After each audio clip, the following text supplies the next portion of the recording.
အားလုံးပဲမင်္ဂလာပါ UK Match Day ရဲ့ Facebook နဲ့ YouTube Channel ကနေကြိုဆိုပါရစေဒီကနေ့ရဲ့နောက်ဆုံးရအားကစားသတင်းတွေကိုကြည့်ရမယ်ဆိုရင်တော့ England Premier League ကဒီနေ့ရာသီရဲ့ပြီးခဲ့တဲ့တစ်ပတ်ကျော်လောက်နှစ်ပတ်လောက်ကစပြီးတော့ Pay Per View လို့ခေါ်တဲ့အပိုရုပ်တံစနစ်ပေါ့ရုပ်တံငွေထပ်ပေးရတဲ့စနစ်နဲ့သူတို့ဘောလုံးပွဲတွေကိုစပြီးပြသတယ်ဆိုတာဗျာလက်ရှိ BT Sport နဲ့ Sky Sport ကနေစပွန်ဆာမပေးထားတဲ့ရုပ်တံပွဲမဟုတ်တဲ့ပွဲတွေမှာ Premier League ပြည်သက်တွေကကိုယ့်အသင်းကအဲ့ပွဲတွေမှာမပါခဲ့ရင်အပိုထက်နေနဲ့14.95ပေါ့ဗျာ15ပေါင်ပြီးကြည့်ရတဲ့ပွဲကိုပြောတာဗျာဒီနေ့ရာသီရဲ့ပွဲစဉ်3လောက်ကစပြီးတော့ introduce လုပ်လာတယ်ဆိုတော့ဒီလိုလုပ်တဲ့အချိန်မှာ Manchester United နဲ့ Newcastle ရဲ့ပွဲလည်းပါတယ်ပြီးတော့ Chelsea က Southampton ကို3ဂိုးစီတီးကြတဲ့အပတ်ကစခဲ့တာဆိုတော့အဲ့ဒါကအခုလောလောဆယ် so far မှာ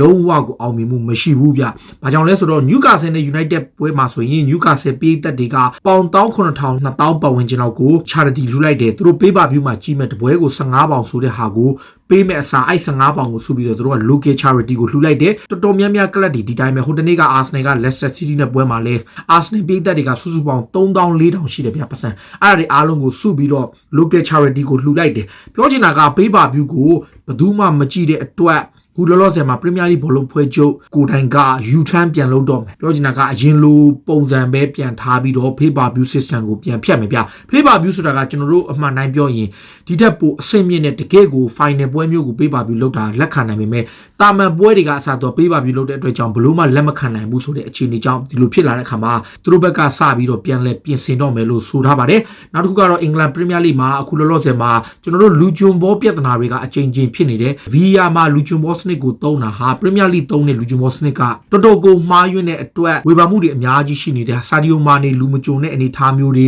ဒီလိုမျိုးတွေပေါ့ VAR သုံးတဲ့အခါမှာလူဂျွန်ဘော system အရန်မှားနေတာကိုအခုကျွန်တော်တို့ Dutch League မှာ simple ပဲဗျလူဂျွန်ဘောဥပဒေကိုတိကျစနစ်ကျသုံးမယ်ကမ္ဘာမှာအမှန်က FIFA ကထုတ်ထားတဲ့စီကံကတစ်ခုပဲရှိတယ်ဒါပေမဲ့ခတ်တာကဒီသက်ဆိုင်ရာ league တွေကသူ့နီးသူ့ဟာနဲ့အပြောင်းလဲတွေအနှဲငယ်လေး adjust လုပ်ထားကြတာအဲ့နေရာမှာ Premier League ရဲ့လူဂျွန်ဘောဥပဒေကညင်းပွားပွဲရ controversy အများဆုံးပဲဒါပေမဲ့ခုလောလောဆယ်မှာတော့ Premier League ဘက်ကအဲ့လူဂျွန်ဘောဥပဒေကိုပါအပြောင်းလဲလုပ်ဖို့ပြင်ဆင်နေပါတယ် Real Madrid အသင်းကကွင်းလယ်ပိုင်းတွေကိုအားဖြည့်ဖို့သူတို့ပြင်ဆင်လာပြီးလိုချင်တဲ့ကစားသမားတွေအများကြီးတဲ့မှာ Camavinga ကလည်းသူတို့ရဲ့ number 1 top target ဖြစ်ပေမဲ့လက်တော့နေထားရ Real Madrid အသင်းက Fabian Luis ဆိုတဲ့ Spain ကွင်းလယ်ကစားသမားကိုခေါ်ခြင်းနဲ့ဒီကစားသမားက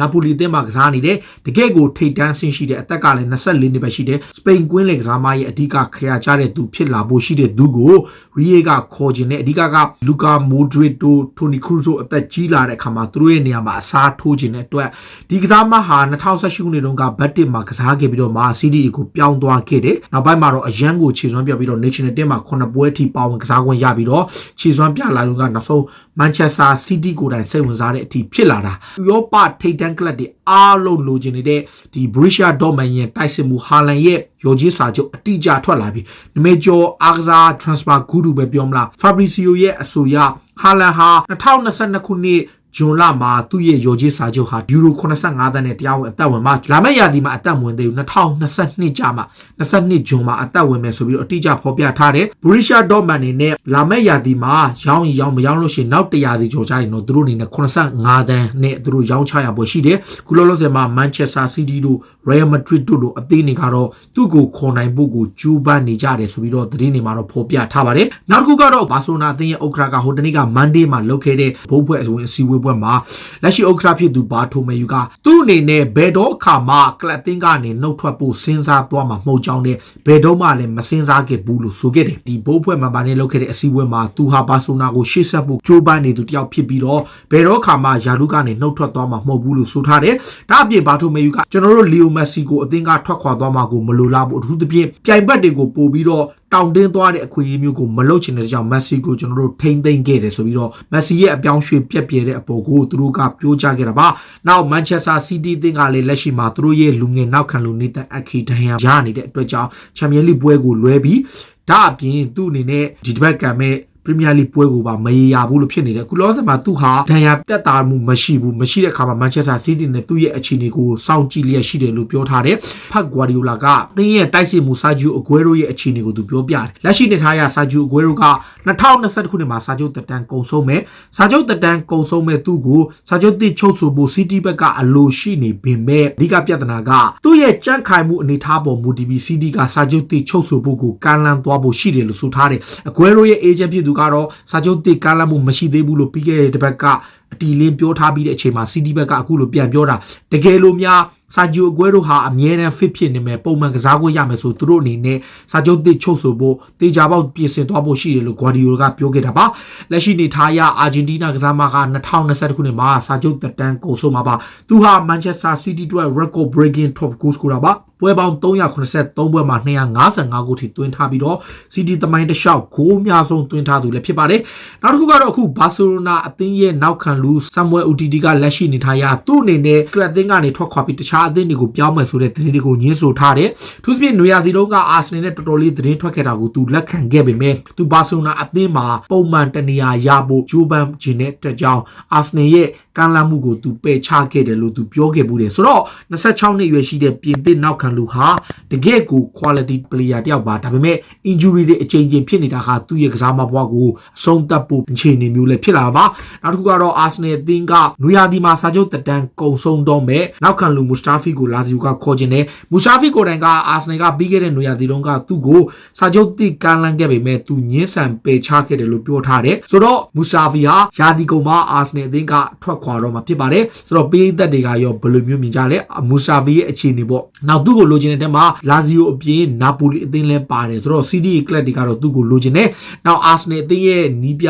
မီခဲအာတီတာနဲ့နီးစနစ်ဒရိုက်တာဒီအဒူဂျာမှာသဘောမတူတဲ့အချက်တစ်ချက်ရှိခဲ့တယ်အဲ့ဒါကကွင်းလက်ကစားမှာသောမတ်ပါတီကိုခေါ်တဲ့အခါမှာအာဆင်နယ်နီးပြမီခဲအာတီတာကသူ့အနေနဲ့လီယိုရဲ့ကွင်းလက်ကစားမှာဟော့ဆန်အဝါကိုသာလိုချင်ခဲ့တယ်လို့ဆိုခဲ့ပြီးအဒူကသောမတ်ပါတီကိုခေါ်ခဲ့တယ်လို့ပြောခဲ့တာပါဒါလက်ရှိမှာတော့ဘလို့အခြေအနေဆက်ဖြစ်မလဲမီခဲအာတီတာကသူနံပါတ်1တားခဲ့ကအဝါဖြစ်တယ်လို့ပြောခဲ့တယ်ဆိုတော့စောင်းရသည့်ဈေးကွက်မှာသူ့အနေနဲ့အဝါကိုထပ်ကျူးသွားသွားမယ်ဆိုပြီးတော့သတင်းတွေမှာတော့ဖော်ပြထားပါတယ်နောက်တစ်ခုကတော့အခုလက်ရှိနေထားရချယ်ဆီအသင်းမှာလည်း frozen လောက်ခံထားရတဲ့နောက်ခံလူရူဒီဂါကိုပြန်သုံးဖို့ရှိလာပါပြီအဲ့ဒါကနီးပြနဲ့ကစားမပေါ့လမ်ပတ်နဲ့ရူဒီဂါကအကျိတ်နဲ့ဆွေးနွေးခဲ့ပြီးတဲ့အခါမှာလမ်ပတ်နေနဲ့ရူဒီဂါကိုအခွင့်အရေးပြန်ပေးပြီးတော့အသင်းမှာပြန်သုံးတော့မယ်လို့ဆိုထားတယ်ဆိုတော့ချယ်ဆီအသင်းအနေနဲ့ခံစစ်ပိုင်းမှာသူ့အနေနဲ့ option ပိုများလာတဲ့အခြေအနေမှာသူ့အနေနဲ့ဘယ်လိုပုံစံလုပ်မလဲဆိုတော့စောင့်ကြည့်ရမယ်နောက်တစ်ခုကတော့ချယ်ဆီကဒီနေ့ရာသီကုန်မှာအသင်းကနေထွက်ခွာသွားပွဲရှိတဲ့သူတို့ရဲ့ဝါရင်တိုက်စစ်မှုအိုလီဗီယာဂျရူရဲ့နေရာမှာအစားထိုးမဲ့သူကိုသူတို့ရှာဖွေနေပြီ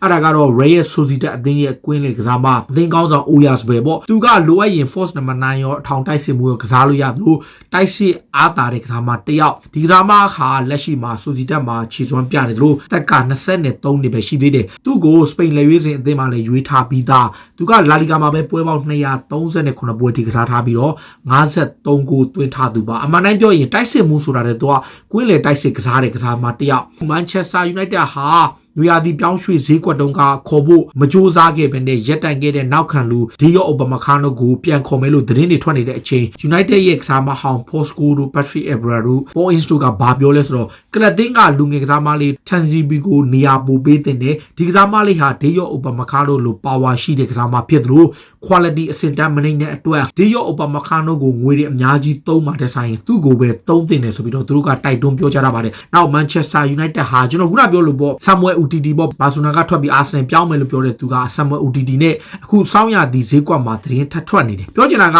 Umtiti ကိုယ်တိုင်ကသူ့ရဲ့ကစားမဘွားကိုဘာဆိုနာကထွက်ခွာသွားရင်တော့မှအခုလိုမျိုးကလပ်သင်းကစွန့်ပစ်လိုက်တဲ့ပုံစံမျိုးနဲ့ထွက်ခွာသွားမှာပုံပဲနဲ့နေရာတနေရာရခဲ့ပြီးတော့မှတခြားအသင်းကို option တစ်ခုရှိတဲ့အခါရွေးချယ်သွားတဲ့ပုံစံမျိုးကိုသူလိုချင်တယ်ဆိုတော့ United ကအခုလောလောဆယ်မှာ Transib ကိုသုံးမယ်လို့ပြောထားပေမဲ့ Samuel Umtiti ကိုစောင်းရသည်မှာခေါ်ယူဖို့ကြိုးပမ်းသွားပွဲရှိတယ်အထူးသဖြင့်ပြောင်းရွှေ့ကြီးဘလောက်မှမပေးရနိုင်တော့တဲ့ သူ့ကိုခေါ်ချင်တယ်ဆိုပြီးတော့ပြောထားပါတယ်။ Manchester United က Tottenham Hotspur နဲ့ပွဲမှာအနီးကပ်ပြခံရတဲ့ Anthony Martial ကသူ့အနေနဲ့အဲ့အနီးကပ်ပေါ်ကိုအများကြီးသင်ခန်းစာယူပြီးတော့သင်ယူမှုတွေရှိခဲ့ကြောင်းပြန်လာတဲ့ပွဲမှာဒီထက်ပိုကောင်းတဲ့ကစားမပိုကိုးသွင်းနိုင်တဲ့ပိုခြေစွမ်းပြနိုင်တဲ့ကစားမအဖြစ်သူတေချာကြိုးစားပြင်ဆင်ထားတယ်ဆိုပြီးပြောထားတယ်ဗျ။နောက်လီဗာပူးကလည်းသူတို့အနေနဲ့ရှော့ကာရဲ့နောက်ခံလူခါဘတ်ကိုခေါ်မယ်ဆိုပြီးတော့သတင်းတွေထွက်ခဲ့ပေမဲ့အခုနောက်ဆုံးမှာတော့အပြတ်အသတ်ကိုညှင်းလိုက်ပြီးအသက်20ရွယ်ရှိတဲ့တူရကီနောက်ခံလူကိုအားလုံးကယူရိုတန်း30လောက်နဲ့ခေါ်မယ်လို့သတင်းထွက်ခဲ့ပေမဲ့လီဗာပူးကလုံးဝခေါ်ယူမှာမဟုတ်ဘူးဆိုပြီးတော့လီဗာပူးအခြေဆိုင်အခုသတင်းစာတွေကဖော်ပြထားပါတယ်။နောက်လီဗာပူးတင်းရဲ့အသင်းကောင်းဆောင်ဂျော်ဒန်ဟန်ဒါဆင်က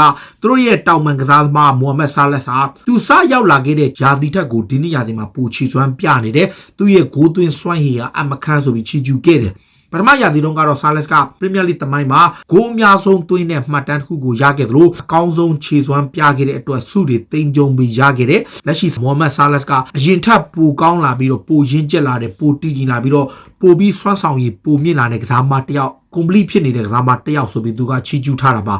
နောက် Tottenham Hotspur အသင်းကလည်းနောက်ခံလူ Danny Rose ကိုစာချုပ်ဖြတ်သိမ်းဖို့ဆွေးနွေးနေတာအဆင်မပြေသေးဘူးအဓိကSpurs ကစာချုပ်ဖြတ်သိမ်းခြင်းမဲ့ Danny Rose ကသူ့ရဲ့စာချုပ်မှာပါတဲ့အချက်လက်အရလောက်ခလာစာ2တန်းခွဲအပြင်အပိုစုချင်းငွေပေးမဲ့သဘောတူညီမှုတွေအားလုံးကိုပါတကဘာတဲ့တောင်းတယ်။ Okay မင်းတို့ငါ့ကိုငါရဲ့လောက်ခလာစာ2တန်းခွဲအပြင်အပိုစုချင်းငွေတွေအားလုံးပေးရင်ငါစာချုပ်ဖြတ်သိမ်းပေးမယ်လို့ပြောထားတယ်။လက်လုံးမှာ Danny Rose ကလာမဲ့ဂျွန်လမှာစာချုပ်တက်တန်းကုန်ဆုံးမယ်။ Real Madrid အသင်းရဲ့နောက်ခံလူ Sergio Ramos ကတော့သူ့ရဲ့စာချုပ်တစ်ပေါ်ကိုသူယုံကြည်မှုအပြည့်ရှိနေတယ်။မာကာရိုစ် ASO မှာဖော်ပြချက်အရ Sergio Ramos ကိုတစ်နှစ်တက်တန်းတို့တာစာချုပ်ချုပ်ဆိုမယ်လို့ပြောထားပေမဲ့တကယ်တမ်းမှာတော့သူ့ကိုစာချုပ်တစ်ပုံမျိုးချုပ်ဆိုနိုင်ဖို့ Sergio Ramos ကအလိုရှိနေတာ။ဆိုတော့ Ramos ကိုယ်တိုင်က Real Madrid ဥက္ကဋ္ဌFlorentino Perez ကိုတီနိုင်လို့ရပြီးတော့သူ့ကိုချွင်းချက်အနေနဲ့ရေရှည်အနည်းဆုံး2နှစ်လောက်ထိတက်တန်းတိုးဖို့သူကြိုးပမ်းသွားမယ်သူ့ဘက်ကလည်းယုံကြည်မှုအပြည့်ရှိနေတယ်ဆိုပြီးတော့ဖော်ပြထားတာပါဒါတွေကတော့စိတ်ဝင်စားစရာနောက်ဆုံးရအားကစားသင်းတွေကိုတင်ဆက်ပေးတာပါခုလိုမျိုးစိတ်ဝင်စားစရာအားကစားသင်းတွေကိုနားဆင်နေကြည့်ရှင်တော့ကျွန်တော်တို့ရဲ့ UK Match Day ရဲ့ Facebook နဲ့ YouTube Channel ကို follow လုပ်ထားကြပါလို့တောင်းဆိုရင်းနဲ့ဒီကနေ့ရဲ့အစီအစဉ်ကိုဒီမှာပဲအဆုံးသတ်ပါစေအားလုံးကိုကျေးဇူးတင်ပါတယ်ဗျ